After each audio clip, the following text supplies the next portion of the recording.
This is a PvP guide for sword artists, that is, ranged Spellsword. This spec is best and easiest to play in faction wars and battlegrounds. 3v3 arenas and duels are harder for sword artists and require more practice. Damage-wise, Skill Toolkit offers decent, spiky targeted burst. You will not one-shot people like Summoner or Reaper could, but finishing someone off from half their HP is as simple as catching them into your target lock. Another thing Sword Artist excels at is his crowd control. Targeted 20-meter range disables are perfect to shut down a healer or peel for an ally in trouble. Sword Artist is also rather slippery. 20-meter dash on a 15-second cooldown allows to quickly reposition to the safety of his own raid if suddenly in danger.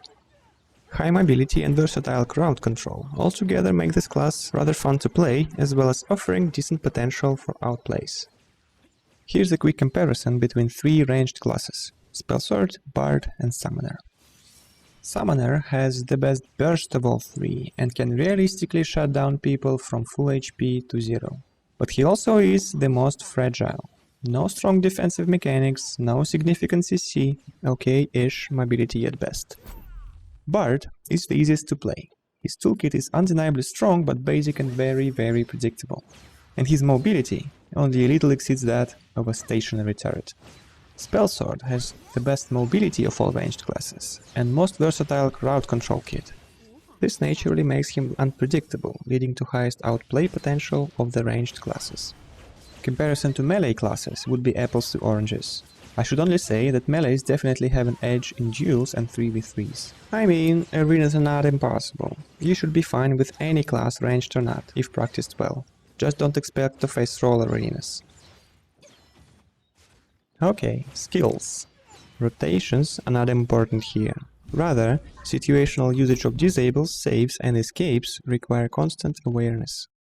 I divided skills into 4 groups: crowd control, survivability, damage and resource generation. What you see on screen is an overview. I'm now going to describe skills one by one, starting with crowd control. Gravitational pull. Very strong, useful CC skill. Offense, defense, outplays, initiating moves, it has it all. Stuns everyone in 8-meter radius around you, including behind your back. Pulls them to you and then throws 12 meters in camera direction. Don't have to target, don't have to face enemy, works against stealth, great skill. When in big trouble, I kick attackers in one direction, then immediately Spellsword away in another. This instantly creates a 32-meter gap between us, almost impossible for any melee to catch up. Using gravitational pull as a defense should be the last resort though. Too good are the offensive uses. If positioned right, can displace an enemy up to 20 meters. Nothing is as satisfying as pulling several people together towards a light raid and then immediately unleashing your full combo upon their stunned faces. Heaven's Sword against Demons. Targeted skill, super easy, huge range, quick animation, very handy little disable in all situations. One of those skills especially effective to stun an enemy healer with while your team finishes someone else off. Also, notably good as a duel starter, thanks to its quick animation and immediate effect. One thing to keep in mind is that you have to face your target in order to cast this skill. Cloud Smoke. This skill is an optional talent. Decent situational CC. Throw knives in a cone 15 meters forward. Knives return after 1 second, stunning everyone they hit. Good to throw back when you run away.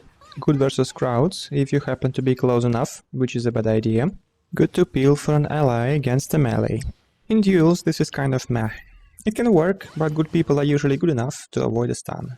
Last tip, shift back immediately after throwing out a fan to prevent an enemy stepping behind your back. Cloud Strike. Targeted long-range silence that jumps between nearby enemies and disables 5 people it touches. Great skill to distract healers with. Reasonably good at self-defense or peel for allies if other stuff is on cooldown. Works surprisingly well as a duel starter. Lightning Lock. In PvE this is interrupt, but in PvP it's used for its root effect. Reasonably useful to pin down runaways or someone who stepped forward too far from their raid. Often makes people waste a CC immune early. Notably, this is not a good duel starter. Every melee I played against had some sort of root immunity at the start of a duel. Still, this is useful mid-duel to pin a melee down immediately after you Spellsword away. Now the most important tip in this whole video. Pay attention to enemy CC immunity status and never waste your precious CC into this yellow square. You don't have to set up anything to show this. Game does a good job by showing this by default. Just pay attention. Actually, UI shows other important buffs and debuffs there. Mostly various types of CC, but there's also an important damage self buffs of all classes, shown as a little blue sun icon. Mystery State, the oh shit button. When your ass is about to get kicked, you press this and alleviate 50% of the pain. Not invulnerability proper, but easy to use and lasts whole 6 seconds. Chaos and World's Beginning. Oh boy, Chinese do love inspirational skill names. Anyway, it is a CC break and 6 seconds of CC immunity. Talent gives a second charge for this ability, which is pretty indispensable in PvP. Also, don't forget that, with a talent, your ultimate is a CC break too. Spellsword, ability so signature that it gave name to the class we play. This is a 20-meter blink on a 17-second cooldown, and instantly dispels root effects upon use. Jump away from danger towards allied healers or behind obstacles. You can also hold a movement key A, S or D in order to move to specified direction other than forward. Field of Recovery. As a heal, this is useless for ranged Spellsword. For heals, use meditation instead, especially useful in faction wars. The one and important use of this skill is to dispel stealth. Place this down and you can target a pesky reaper with all the CC in the world. Shadow Sword Focus, important part of your burst combo as well as a sustained DPS tool. Easy to use targeted missile is good to finish off low HP targets. Because of talents we pick, it should generally be used at 10 charges for optimal performance. Crane Talents, nice juicy slaps to constantly give out. You have to face your target and be in range, otherwise you'll waste a charge with no effect. Crane Talents make a surprisingly big chunk of your overall DPS. In all kinds of PvP content I see it constantly outperforming Shadow Sword Focus as my most damaging skill. Formation of Yin and Yang. Ultimate with a long cooldown. Most of your talents are used to improve this, make it a CC break, decrease cooldown and improve damage buff. Skill has two parts. First click creates a huge damaging AoE and gives you a damage buff for 20 seconds. Second click is a single target damage over a short time. Maximum burst combo is pretty straightforward. Ultimate followed by a torrent of max stacked shadow swords and crane talents. Note that second part of the skill can be used another time after 18-ish second cooldown. In duel situation, ultimate can often be used as a CC break and saves you a precious charge of chaos. When fighting against an A-frame heavy class, like melee Spellsword, wait a little after you put down the AoE. Let them use their E-frame, and then feel free to unleash the bursty hell. That is basically it for damage. 3 damaging skills together make 90% of your damage output in PvP. All the rest is not for damage, but rather to generate resources for those 3 already mentioned. Concussion Sword. Main active resource generation skill. Applies insignificant slow effect.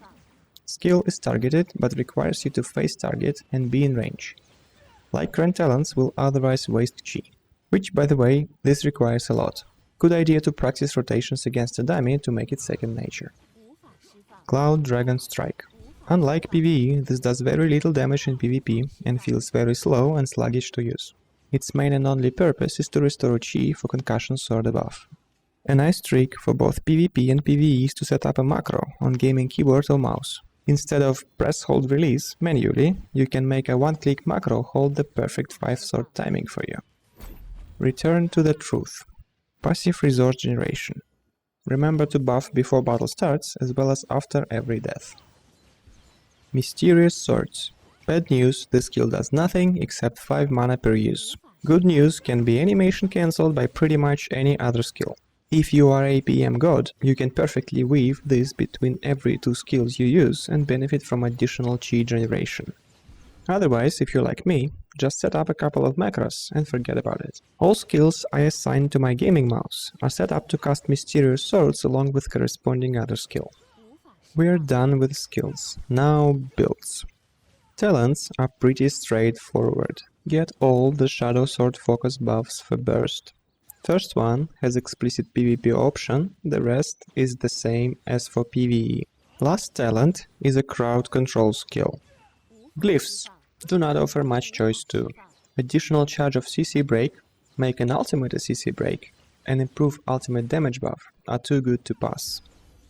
And after all that investment into the ultimate, no reason not to decrease its cooldown. Sounds better than the other choice being some additional mana once every 30 seconds. Astral Essence doesn't work in PvP, so only the gear stats are left to discuss. Gear choice basically comes down to one thing. Do you want heavy burst or do you want utility? If you want burst, then build like you would build Sword Artist in PvE.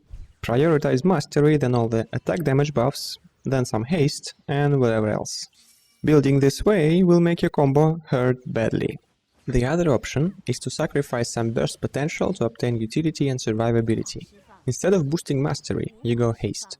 This decreases cooldowns on all your CC, all defensive skills, as well as on the ultimate. Going haste makes the main combo less powerful, but opportunities now happen more often, and you become hard to catch and kill. As for now, community does not seem to have perfect start ratios defined yet. It's all subject to experiment. Well, that's it for the guide. Thanks for watching. Now go kill stuff and have fun. Good luck!